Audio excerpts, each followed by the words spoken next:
اب انہوں نے اس میں احتجاج کیا, بھائی یہ کیا ہوا؟ صحیح ہے. ان کا چلیے کوئی بات نہیں, ان سے خزانہ لے لیتے ہیں, اب ان کو اکنامک افیئرز دے دیتے ہیں. اب اکنامک افیئرز ان کو دے دیا تو گویا FBR سے ان کا تعلق ختم ہو گیا.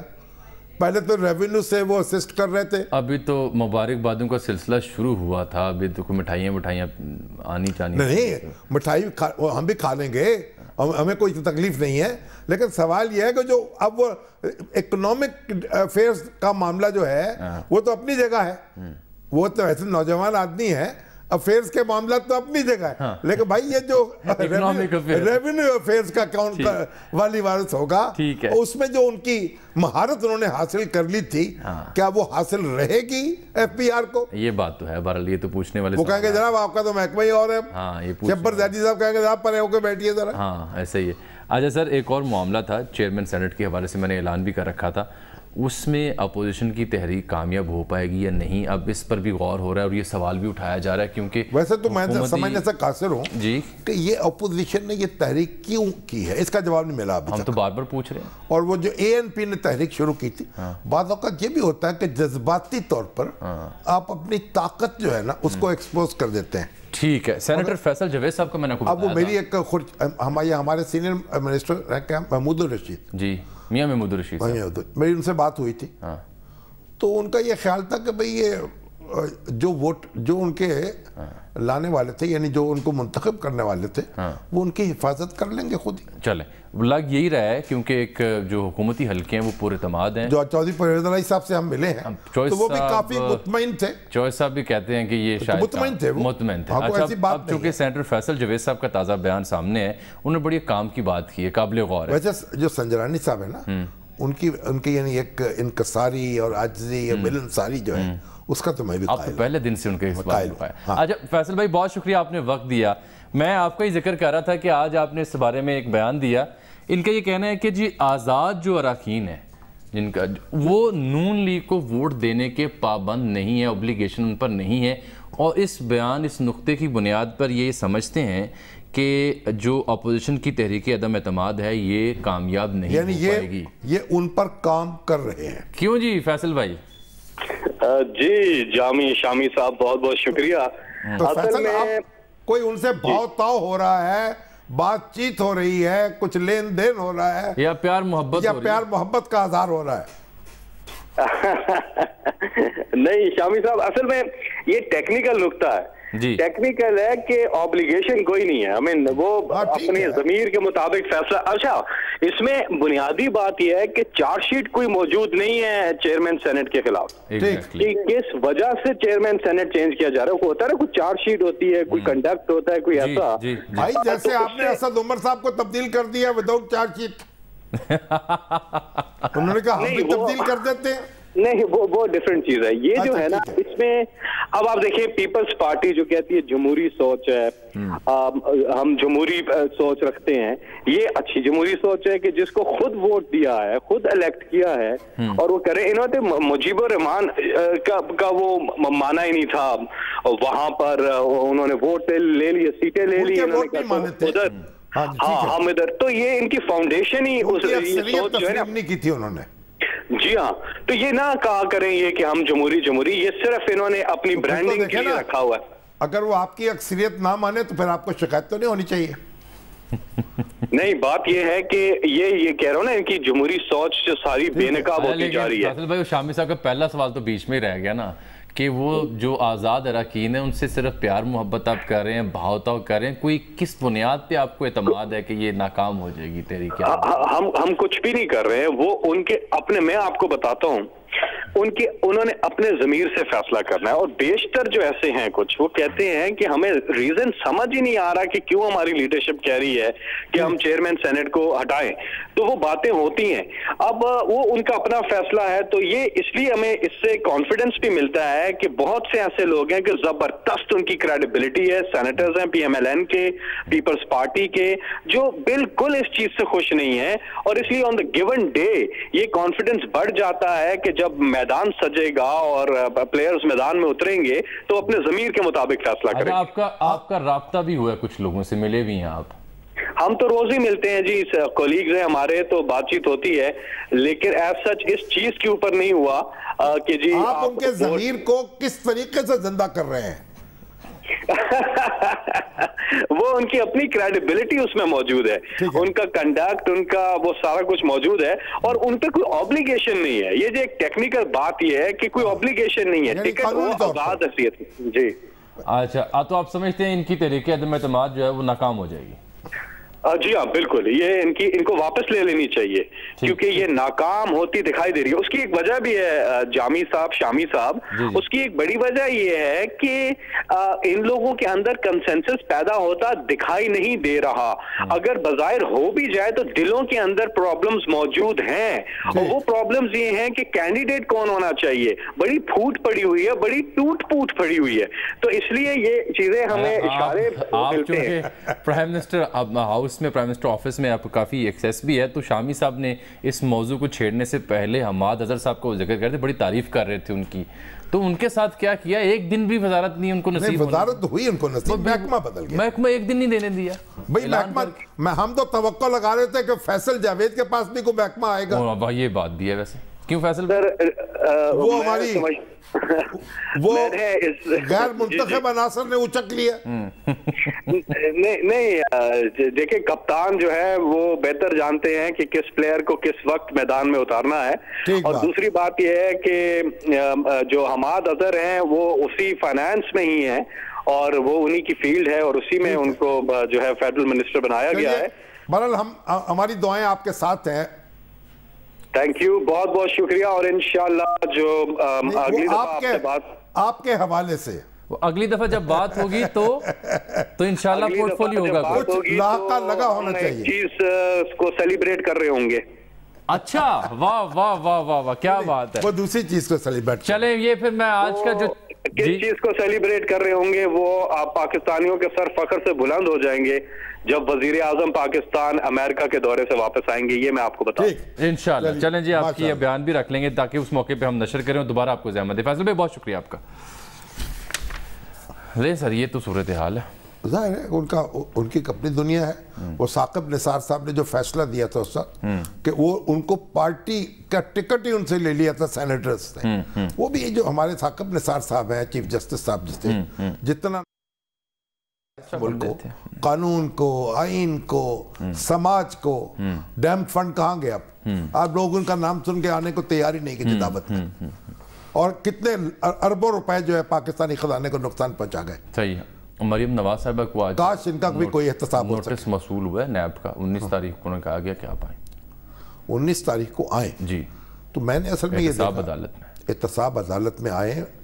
وہ نامی گرامی جو وکلا ہے نا پاکستان کے، وہ اس بات پر حیران ہیں کہ یہ نوٹس کیوں جاری کیا. کیونکہ جب مقدمے کا فیصلہ ہو چکا ہے اور اس کے بعد یہ کلوز ہو چکی ہے بات، اب اپیل زیر سماعت ہے، تو یہ کس خوشی میں دوبارہ احتساب عدالت اسے کھول رہی ہے. جو سندھ ہائی کورٹ کے سابق چیف جسٹس ہیں، سپریم کورٹ کے سابق جج ہیں، جسٹس ناصر اسلم زاہد صاحب، جو ہمارے بہت سینئر ترین وکیلوں میں سے ایک ہیں، انتہائی ممتاز سپریم کورٹ بار کے سابق صدر ہیں، منٹو صاحب، عابد منٹو صاحب، اور جو ہماری سپریم کورٹ بار کے سابق صدر بڑے ممتاز وکیل ہیں، کامران مرتضی صاحب، اور جو ہائی کورٹ کے سابق جج ہیں، شاہ خاور صاحب. یہ سب لوگوں کی میں نے گفتگو سنی بھی ہے، ان کی رائے پڑھی بھی ہے. یہ کہتے ہیں نیب جو ہے وہ عدالت اس معاملے کو دوبارہ نہیں کھول سکتی. اگر نیب نے کوئی درخواست دی بھی ہے تو وہ ٹائم بار ہو چکی ہے، اور ایک ہی معاملے کو بار بار آپ رگید نہیں سکتے، کھول نہیں سکتے. یہ دستور کے خلاف ہے. اور میں نے دیکھا جو فیصلہ تو عدالت نہیں کرتا. عابد منٹو صاحب جو ہیں، انہوں نے تو بڑا جو عجب، انہوں نے کہا اس ملک میں کوئی کام دستور اور قانون کے مطابق نہیں ہو رہا، اور میں اس موضوع پر میں الفاظ بھی ضائع نہیں کرنا چاہتا کہ اظہار رائے کر کے، یعنی اتنے دل گرفتہ ہیں وہ کہ تماشے کیا لگے ہوئے ہیں یہاں کہ نہ کوئی قانون کا خیال کر رہا ہے، بس ایک ایک جذباتیت ہے اور ایک انتقام کا معاملہ ہے اور اس میں گاڑی دوڑی جائے. دیکھتے ہیں اب عدالت کیا فیصلہ کرتی ہے. ایک بریک کا وقت آن پہنچا ناظرین. پروگرام میں بریک بعد واپس آتے ہیں تو کراچی کے ہمارے دوست اینکر مرید عباس ان کا ہم ذکر کریں گے. کل انہیں بہیمانہ ان کا قتل ہوا. اس تمام تر واقعے کے اوپر تفصیل سے بات کریں گے ایک بریک کے بعد.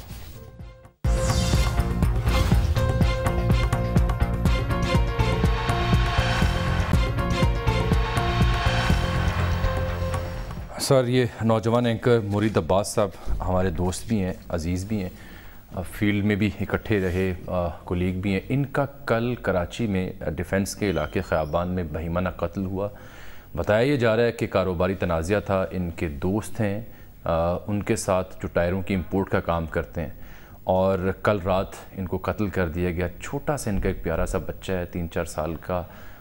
ان کی اہلیہ بھی میڈیا کی فیلڈ سے وابستہ ہیں, زارا عباس کھر. اور یہ خود ایک بڑی دلچسپ اور بڑی ایسی سٹوری, اسپائرنگ سٹوری میں اسے کہوں گا, کیونکہ یہ میاں والی سے آئے, بڑی محنت سے آگے بڑھے اور مزدوری کرنے, ایک سیلف میڈ ایک شخصیت جو کہ تمام تر پاکستان کے نوجوانوں کے لیے مثال تھے کہ ایسے آگے بڑھا جا سکتا ہے اگر ذوق شوق اور لگن. آپ یہ دیکھیں, لیکن بہیمانہ قتل کر دیا گیا. زندگی جس سے آج کل یہ وابستہ تھے جی بول, اس کا ایک پنجابی ورژن بھی آ رہا ہے. اس کے جو پروموز چل رہے تھے اس میں بار بار ان کو دکھایا جاتا تھا, اور میں ان کو دیکھتا تھا ان کی جو تحقیقی انہوں نے جستجو کی, جو رپورٹیں بنائیں, ان کا ذکر ہوتا تھا. تو ایک بڑا ایک دل پذیر شخصیت تھی, بڑے بھلے لگتے تھے. یعنی میں اور یہ مجھے بس ایسے لگا جیسے میرے گھر سے کوئی آدمی جو ہے نا ایسے ہی اس کا خون کر دیا گیا. یہ جب بھی لاہور آتے تھے ملاقات ہوتی تھی. دیکھیں بات یہ ہے, اللہ تعالیٰ ان کی جو اہلیہ ہے, ان کے پسماندگان ہیں, ان کو صبر دے, اور ان کا بیٹا جو ہے ان کی نشانی کے طور پر ان کے پاس موجود رہے گا. اللہ اس کی عمر دراز کرے. لیکن آپ یہ میں ایک بات ضرور کہنا چاہتا ہوں, یعنی یہ انہوں نے انویسٹمنٹ کی ہوئی تھی کچھ پیسے بچا کے ایک ٹائر امپورٹ بزنس میں, اور کئی متعدد میڈیا کے لوگوں نے بھی, میں دیکھتا ہوں اس طرح کے بزنسز میں وہ انویسٹ کر لیتے ہیں. بولے بالے لوگ ہوتے ہیں, وہ کہتے ہیں اس سے ہمیں آمدن زیادہ ہوگی, اور وہ اس طریقے سے, یہاں بھی کئی واقعات ایسے ہوئے ہیں, لوگوں کے پیسے ڈوبے ہیں. تو میں یہ بھی کہوں گا پڑھے لکھے لوگ ہیں, اینکرز ہیں, وہ اس طرح سے انویسٹمنٹ نہ کریں, سوچ سمجھ کے اپنے پیسے کا استعمال کیا کریں. یہ واقعہ تھا کیا, ہوا کیا, یہ بزنس کاہے کا تھا, ان تمام تر معاملات اور سوالات کا جواب ڈھونڈا ہے جناب اقرار الحسن صاحب نے. سینئر صحافی ہیں, اینکر پرسن ہیں, اور فیملی فرینڈ بھی ہیں مرید عباس اور ان کے خاندان سے. ان کو ہم نے زحمت دی ہے کہ وہ آج پروگرام میں ہمارے آئے ہیں, ان سے بات ہم کر لیں. اقرار بھائی بہت شکریہ, آپ نے وقت دیا. یہ تو ایک ایسا واقعہ ہے جس پر شاید افسوس کے لیے تو لفظ ساتھ نہ دیں اور اس کا ماتم کرنے کی ہمت بھی نہیں ہو رہی, لیکن جو واقعہ ہوا ہے اس پہ آپ کی تحقیقات, فائنڈنگز کیا کہتی ہیں؟ سب سے پہلے تو جان صاحب آپ کی خدمت میں اور شامی صاحب کی خدمت میں سلام عرض ہے. یہ بالکل درست فرما رہے ہیں. میری بہت زیادہ ملاقاتیں نہیں تھیں مرید سے, لیکن ظاہر چونکہ فیملی میں سے کچھ لوگوں کے ساتھ تعلقات, تو بڑا بہت عزت اور احترام دینے والا شخص. بہت جتنے لوگ اس کی, یعنی ایسا نہیں کہ وہ دنیا سے چلا گیا تو سب ہم اچھی بات. اور وہ قاتل نے بھی اپنے آپ کو قتل کر لیا جب وہ بینہ ہے, جس نے خود کو گولی ماری, لیکن ابھی تک کی جو اطلاعات ہیں وہ یہ ہے کہ وہ محفوظ ہے, اس کا کل آپریشن ہوا اور وہ ابھی تک زندہ ہے. صورتحال یہ تھی کہ جو میں کل سے اب تک تحقیق کر پایا وہ ایک ایسا کاروبار تھا جو اب تک کی میری تحقیق ہے, ممکن ہے غلط ثابت ہو جائے, لیکن وہ کاروبار کہیں ایگزسٹ ہی نہیں کرتا تھا. عاطف زمان نام کے آدمی نے ٹائروں کی امپورٹ کا ایک جھانسا دے کے مرید اور یہی اقرار یہی ہوتا ہے, یہی بھولے بالے لوگ جو ہیں وہ یہ جھانسے میں آتے ہیں, اپنا سب کچھ لٹا بیٹھتے ہیں.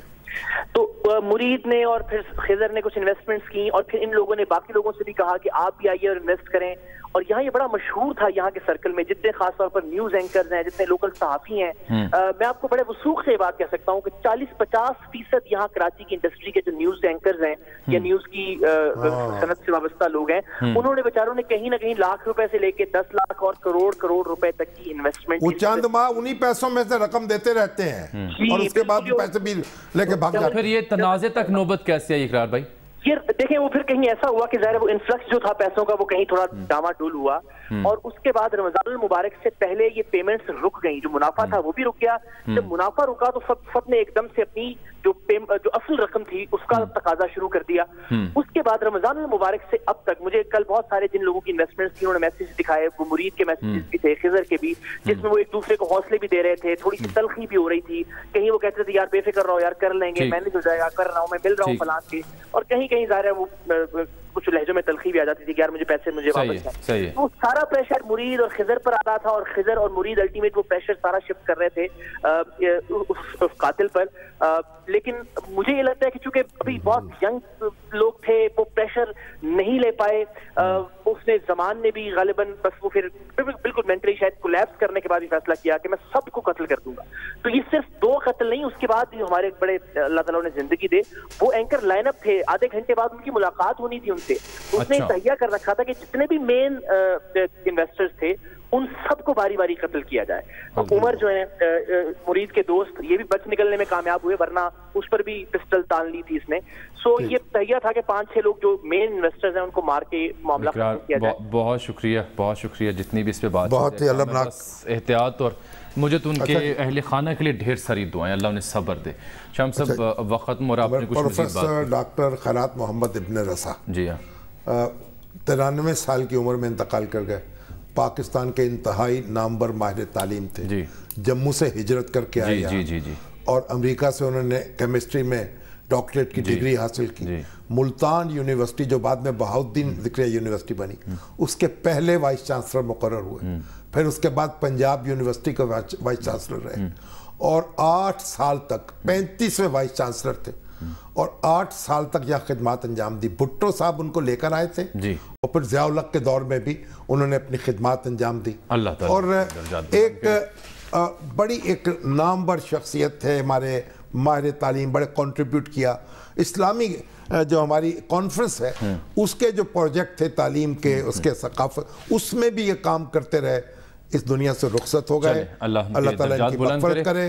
پروگرام کا وقت جو ہے وہ ختم ہونے قریب ہے، آپ بات پوری کر لیں. اس سے پہلے بات یہ ہے کہ یہ ہمارے ڈاکٹر خاور نوازش ہیں اردو یونیورسٹی. لیکن اس سے پہلے جو ڈاکٹر صاحب جو آپ ذکر کر رہے تھے اس پہ ایک جملہ ہے، جموں سے آنے والے لوگ اکثر قابل اور ذہین ہوتے ہیں.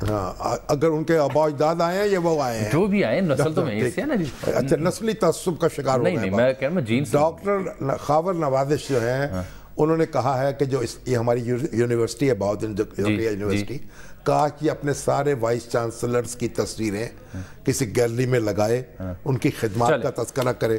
اب آخر میں سنیں جو کہ پروگرام شروع میں بات کرنی چاہیے تھی. انڈیا ہار گیا ہے world cup, cricket world cup میں سیمی فائنل نیوزی لینڈ کے ہاتھوں ہار گیا. کسی نے یہ پیشن گوئی نہیں کی تھی، تو کسی منچلے نے لکھا کہ ہماری دعاؤں میں اتنا اثر شاید نہ ہو پاکستان جتنی بد دعاؤں میں ہے، کیونکہ یہ انڈیا کی وجہ سے پاکستان سیمی فائنل کی دوڑ سے لوگ کہتے تھے انڈیا نے کھیلا ہی نہیں، جی جان بوجھ کے کھیلا.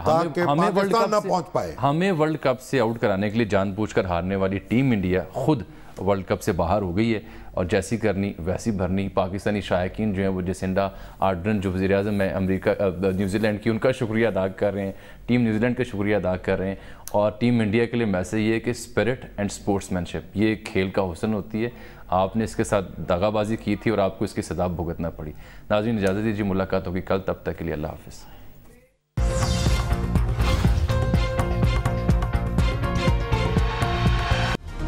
Hi, it's Sayyeda Shanaz here. Thank you for watching Dunya News. For more videos and updates, don't forget to click the subscribe button. Keep watching Dunya News.